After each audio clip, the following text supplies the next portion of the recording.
आकाश एक मेधावी छात्र था। उसने हाई स्कूल और इंटरमीडिएट की परीक्षा में पूरे ज़िले में टॉप किया था, पर इस सफलता के बावजूद उसके माता पिता उसे खुश नहीं थे। कारण था पढ़ाई को लेकर उसका घमंड और अपने बड़ों से तमीज़ से बात ना करना।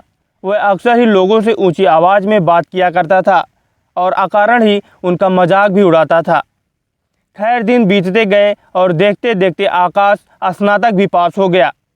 स्नातक होने के बाद आकाश नौकरी की खोज में निकल गया। प्रतियोगी परीक्षा पास करने के बावजूद उसका इंटरव्यू में चयन नहीं हो पा रहा था।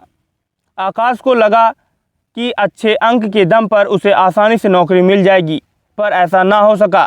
काफ़ी प्रयास के बावजूद भी वो सफल नहीं हो पाया। हर बार उसका घमंड, बात करने का तरीका इंटरव्यू लेने वाले को अखर जाता था और उसे नौकरी में नहीं लेते थे। निरंतर मिल रही असफलता से आकाश हताश हो चुका था, पर अभी भी उसे समझ नहीं आ रहा था कि उसे अपना व्यवहार बदलने की आवश्यकता है। एक दिन रास्ते में आकाश की मुलाकात अपने स्कूल के प्रिय अध्यापक से हो गई।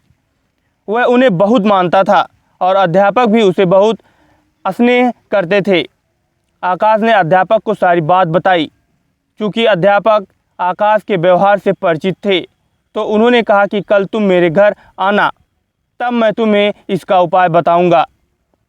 आकाश अगले दिन मास्टर साहब के घर गया। मास्टर साहब घर पर चावल पका रहे थे। दोनों आपस में बात ही कर रहे थे कि मास्टर साहब ने आकाश से कहा, जाके देखो कि चावल पक गए हैं। आकाश अंदर गया। उसने अंदर से ही कहा कि सर, चावल पक गए हैं, मैं गैस बंद कर देता हूँ। मास्टर साहब ने भी ऐसा ही करने को कहा। अब आकाश और मास्टर साहब आमने सामने बैठे थे।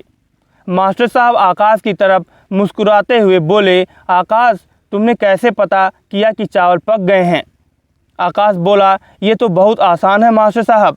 मैंने चावल का एक दाना उठाया, उसे चेक किया तो वो पता चला कि पक गया है। वो पक चुका था तो मतलब सब चावल पक चुके हैं। मास्टर जी गंभीर होते हुए बोले, यही तुम्हारे असफल होने का कारण है।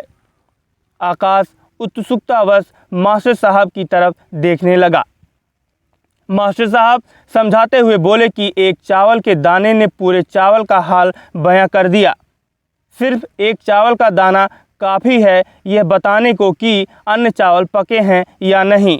हो सकता है कुछ चावल ना पके हों, पर तुम उन्हें नहीं खोज सकते हो।